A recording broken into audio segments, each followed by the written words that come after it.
মক্কা থেকে বিশ্বনবী এসেছে, চলো তোমারে নিয়ে দেখা করতে যাই। আনাসের মা, আনাস রাদিয়াল্লাহু তাআলা আনহু তখন খুব ছোট্ট। তিনি যে দেখে মানুষের ভিড়ে আনাসকে নিয়ে সামনে যাওয়া যায় না।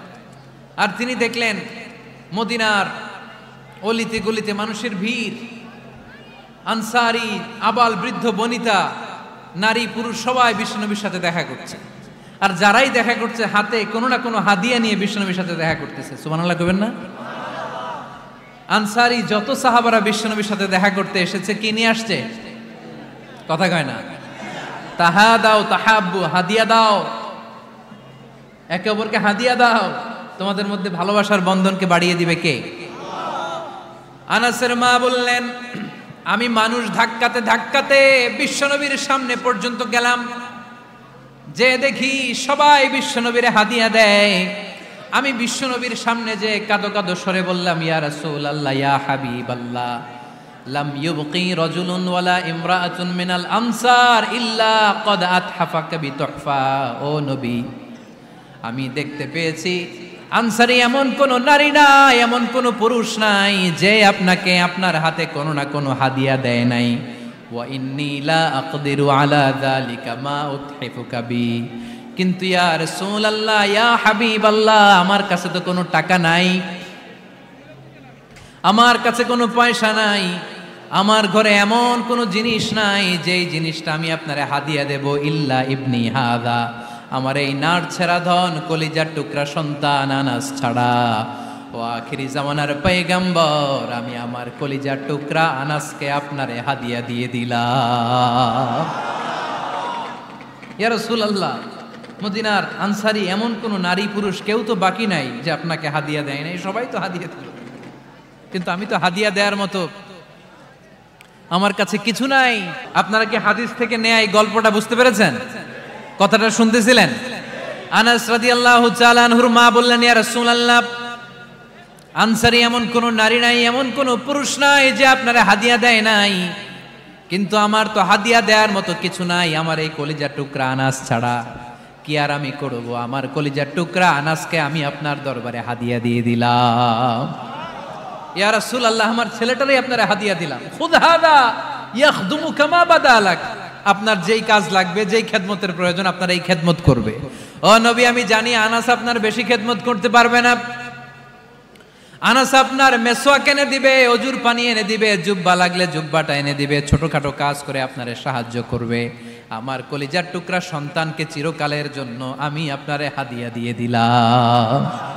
আনাস রাদিয়াল্লাহু তাআলা আনহু বর্ণনা করছেন, আমি দাঁড়িয়ে দাঁড়িয়ে শুনছি আমার আম্মা বলছে আমি নাকি বিশ্বনবীর জন্য হাদিয়া। সুবহানাল্লাহ পড়েন। এবার খেদমত শুরু করলো সাইয়েদনা আনাস। ছোট্ট মানুষ কি আর করবে, কতটুকু খেদমত আর করতে পারবে? বিশ্বনবীর মেসওয়াকটা এনে দেয়। সুবহানাল্লাহ পড়েন। বিশ্বনবীর আতরের শিশিটা এনে দেয়, বিশ্বনবীর জাইতুনের তেলের বোতলটা আগিয়ে দেয়, বিশ্বনবীর জামাটা প্রয়োজনে বিশ্বনবীর হাতে এনে দেয়। সাইয়েদনা আনাস বলেন, আমি 1 বছর নয়, 2 বছর নয়, 5 বছর নয়, 7 বছর নয়, 10 বছর বিশ্বনবীর খেদমত করেছি। ফামা দরাবানি, 10 বছরে একদিনও তিনি আমারে মারে নাই। সুবহানাল্লাহ। একদিন আমার গায়ে হাত তোলে নাই, হাত তোলা তো দূরের কথা, ওয়ালা সাব্বানি, কোনোদিন গালি দেয় নাই, ওয়ালা আবাসা আলা ওয়াজহি, কখনো বিরক্তি সরে ভ্রু কুচকে আমার দিকে বিশ্বনবী কোনোদিন তাকায় নাই। সুবহানাল্লাহ পড়েন। কোনোদিন আমার গায়ে হাত তোলে নাই। আরে হাত তোলা তো দূরের কথা, আমাকে ধমকি পর্যন্ত দেয় নাই। ধমকি দেয়া তো দূরের কথা, আমরা অনেক সময় বিরক্ত হয়ে ভ্রু কুচকাই না, এরকম বিরক্তি হলে আমরা কারোর প্রতি বিরক্ত হলে কি হয়? কপাল ভ্রু কুচকে ওঠে, ঠিক কিনা? সাইয়েদনা আনাস বললেন, কোনোদিন মারে নাই। খাদেম বলতেছে, খাদেম, বড় সাহেবের রিপোর্ট কার থেকে নিতে হয়? হয় খাদেম, নয় দারোয়ান, নয় ঘরের কাজের মেয়ে, তা না হলে ড্রাইভার। বিশ্বনবীর খাদেম বিশ্বনবীর ব্যাপারে কি কমেন্ট করছে? মা সাব্বানি ওয়ালা জারাবানি ওয়ালা আবাসা ফি ওয়াজহি। এই 10 বছরের খেদমতের জিন্দেগিতে কোনোদিন বিশ্বনবী আমারে মারে নাই, গায়ে হাত তুলে নাই। আরে হাত তোলা তো দূরের কথা, একটা ধমকও দেয় নাই। আরে ধমক দেয়া তো দূরের কথা, বিরক্তির সুরে ভ্রু কুচকে আমার দিকে কখনো তিনি তাকায় নাই। চিল্লায় বলো সুবহানাল্লাহ। এই দোয়া থেকে বোঝা গেল মসজিদে ঢুকলে কি পাওয়া যায়? সবাই বলতে হবে, কি পাওয়া যায়?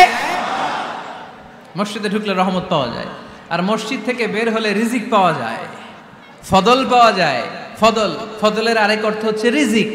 এজন্য মসজিদ থেকে যখন বেরোই কোন পা দিয়ে বেরোই আর কি পড়ি? আল্লাহুম্মা ইন্নী আসআলুকা মিন ফদলিক, হে আল্লাহ আপনার কাছে আমি আপনার ফদল চাই, রিজিক চাই। এই ফদলের কথাই আল্লাহ কোরআনে বললেন, ফাইযা কুদিয়াতিস সালাতু ফান্তাশিরু ফিল আরদি ওয়াবতাগু মিন ফাদলিল্লাহ ওয়াযকুরুল্লাহা কাসীরান লাআল্লাকুম তুফলিহুন। সুবহানাল্লাহ পড়েন।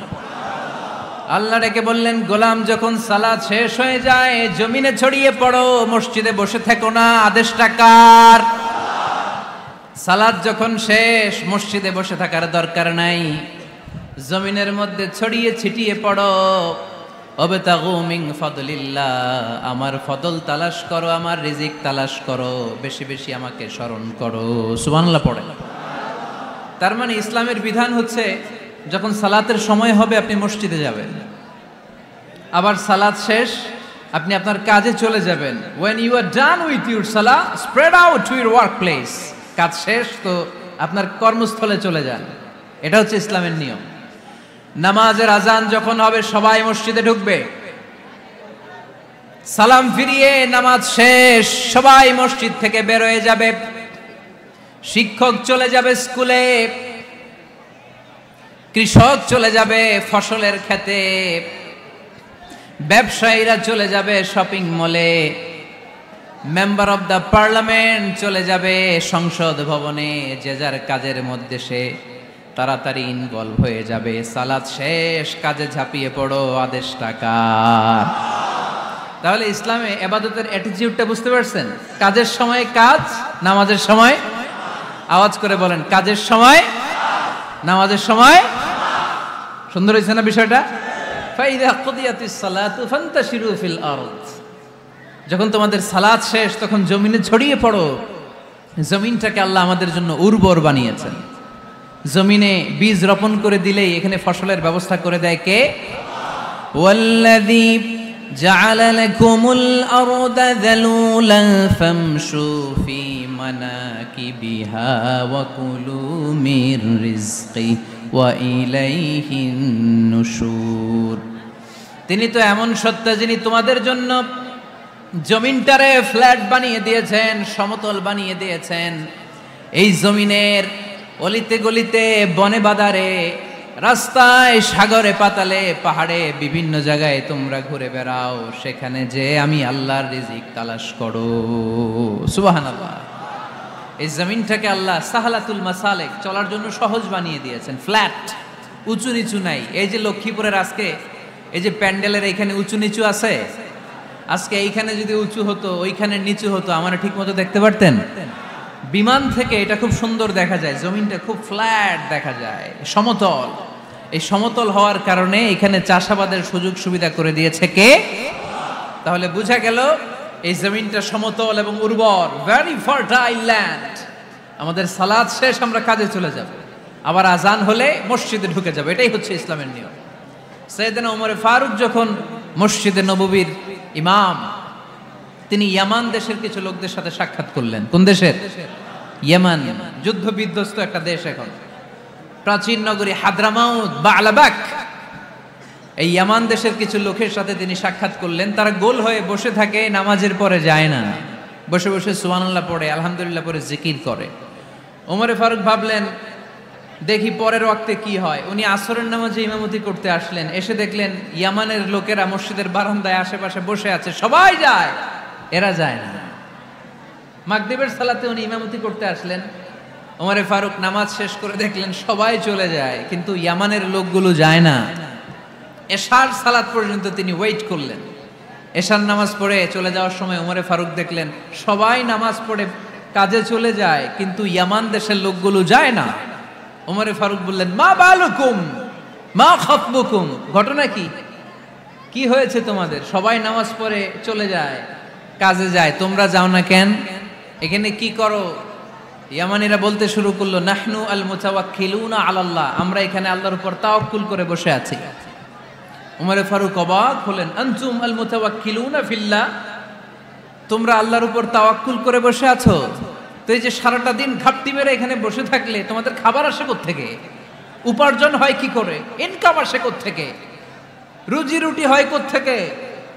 ইয়ামানি লোকগুলো বললো, আমরা এখানে বসে বসে জিকির করি, তেলাওয়াত করি, বুজুর্গের মতো বসে থাকি, আমাদের বুজুর্গিয়া জিকির দেখে আশেপাশের লোকেরা এসে আমাদেরকে খাবার দিয়ে যায়।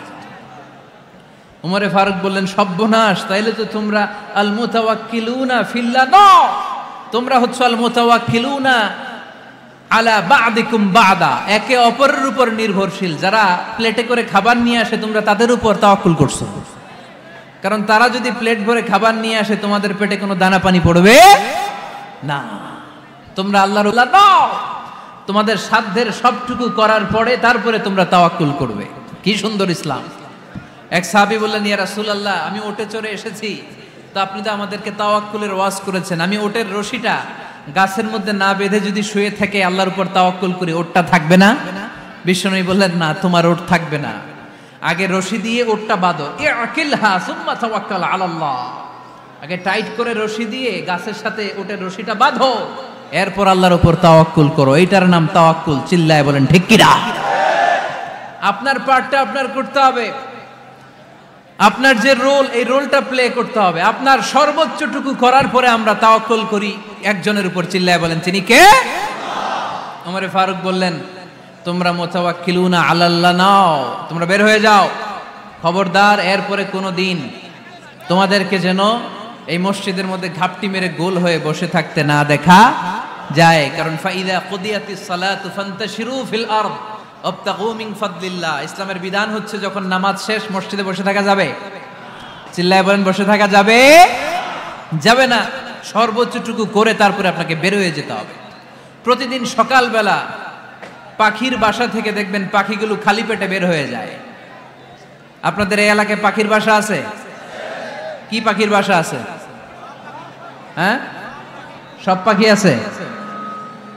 তো সকালবেলা দেখবেন পাখির বাসা থেকে পাখিগুলো খালি পেটে বের হয়ে যায়। বিকেল বেলায় পাখিগুলোর ওদর পূর্তি করে পেট ভর্তি করে আবার পাখির নিড়ে ফিরিয়ে দেয় কে? কারণ পাখিগুলো তাওয়াক্কুল করেছে কার উপর? পাখিগুলো তাওয়াক্কুল করে যদি পাখির নিড়েই বসে থাকতো ওদের পেটে খাবার আসতো? কথা বলেন। বিশ্বনবী এটাই বললেন, তাকদু খিমাসান ওয়া তারুহু বিতানান, তোমরা যদি পাখির মতো তাওয়াক্কুল করো, মানে আল্লাহর উপর তাওয়াক্কুল করে জমিনে বের হয়ে যাও, তোমাদেরও রিজিকের দায়িত্ব নিয়ে নিবে কে? সকালবেলা প্রতিটা পাখি না খেয়ে বের হয়ে যায়, একটা পাখির পেটের ভেতরে কোনো দানা পানি নাই, কিন্তু আল্লাহর উপর তাওয়াক্কুল করে পাখিগুলো যখন বের হয়ে যায় বিকেল বেলা পেট ভর্তি করে ওদর ভর্তি করে আবার পাখির নিরে পাখিগুলোরে ফিরিয়ে দেয় কে? পাখিগুলো কি আমাদের মতো খাবার জমা করে রাখতে পারে? আমরা তো 7 দিনের বাজার একবারে করে ফ্রিজে রাখি, পাখিদের ফ্রিজ আছে না? আছে। আমাদের অতিরিক্ত টাকা হলে আমরা ব্যাংকে ব্যালেন্স করে রাখতে পারি, অ্যাকাউন্ট করে রাখতে পারি, পাখিরাও তো অ্যাকাউন্ট করে রাখে না? না, প্রতিদিন না খেয়ে বের হয়। কালকে ওই পাখিটা কি খাবে, কোন জায়গা থেকে তার রিজিকের ব্যবস্থা হবে আল্লাহ ছাড়া কেউ জানে। এটার নাম তাওয়াক্কুল। এটার নাম কি? আমাদের সাধ্যের, আমাদের ক্যাপাসিটি, আমাদের ক্যাপাবিলিটির সবটুকু করে আমরা তাওয়াক্কুল করি একজনের উপর। চিল্লায় বলেন তিনি কে? এজন্য ইসলাম আমাদেরকে শিখায়, সালাত যখন শেষ বের হয়ে যাও, কাজে নেমে পড়ো। কাজে কোনো লজ্জা নাই, পরিশ্রমে কোনো লজ্জা আছে? যিনি রিক্সা চালায় এতে তার কোনো লজ্জা আছে? দিনমজুর, কুলি, ঠেলা গাড়ি চালায়, ছোট্ট ব্যবসা করে, এতে কোনো লজ্জা আছে? লজ্জা নাই। খেয়াল রাখবেন, লজ্জা হচ্ছে অলসতায়। লজ্জা কিসে? বিষ্ণু ঈসা ইসলাম বলেছেন, মা আকালা আহাদুন তুআমান কাত্তু খায়রুম মিন আইয়াকুলা মিন আমালি ইয়াদি, নিজ হাতে উপার্জিত খাবারের চেয়ে, অর্থের চেয়ে শ্রেষ্ঠ খাবার পৃথিবীর কোনো মানুষ কোনোদিন ভক্ষণ করে নাই। চিল্লায় কোন সুবহানাল্লাহ। শ্রেষ্ঠতম খাবার নিজ হাতে উপার্জিত খাবার, ঘাম জড়িয়ে যে অর্থ উপার্জন করা হয়, যে ইনকাম করা হয়, এটা হালাল। আর হালাল খেয়ে দোয়া করলে কবুল করে কে? এজন্য খেটে খাওয়া মানুষ, শ্রমজীবী মানুষ আর মেহনতি মানুষদেরকে বিশ্বনবী খুব ভালোবাসতেন। তারা বিশ্বনবীর বন্ধু আর বিশ্বনবী ছিল তাদের বন্ধু। সুবহানাল্লাহ পড়েন। এত ভালোবাসতেন বিশ্বনবী খেটে খাওয়ার মেহনতি মানুষদেরকে, সব সময় বিষ্ণু ইসলাম তাদের জন্য দোয়া করতেন। এজন্য যারা খেটে খায় তারা কপালওয়ালা, তারা মুস্তাজাবুদ দাওয়া। তারা কি মুস্তাজাবুদ দাওয়া? মানে এমন ব্যক্তি যে ব্যক্তি দোয়া করতে দেরি হয় কিন্তু দোয়া কবুল হতে দেরি হয় না। আপনারা এখানে ব্যবসা করেন কে কে? দেখি তো হাত তুলেন তো। ব্যবসা, মাশাআল্লাহ, অনেক ব্যবসায়ী আছে তো দেখি। আচ্ছা, হাত নামান। চাকরি করেন কে কে? চাকরি, চাকরিও তো অনেক করে দেখি, হাত নামান। প্রবাসী, ছুটিতে দেশে আসছেন। হুজুর আমি আছি কই? আপনি দেখতে আসছেন? মাশাআল্লাহ। কোন দেশে থাকেন? সৌদি আরব। আলহামদুলিল্লাহ। সৌদিতে ভাল লাগে নাকি সৌদি স্বপ্নের দেশ, খাটতে খাটতে জীবন শেষ? ইনশাআল্লাহ। আচ্ছা, ইউনিভার্সিটির স্টুডেন্ট আছো কারা কারা দেখি? মাশাআল্লাহ, হাত নামাও। ক্লাস 5 থেকে ইন্টারমিডিয়েট পর্যন্ত পড়াশোনা করতেছো অথবা দাখিল আলিম পর্যন্ত, কারা কারা দেখি? মাশাআল্লাহ, হাত নামাও, হাত নামাও। একবারও যারা হাত তুলেন না এবার তারা হাত তুলেন। আন্নেরা কি করেন? হ্যাঁ, বেকার।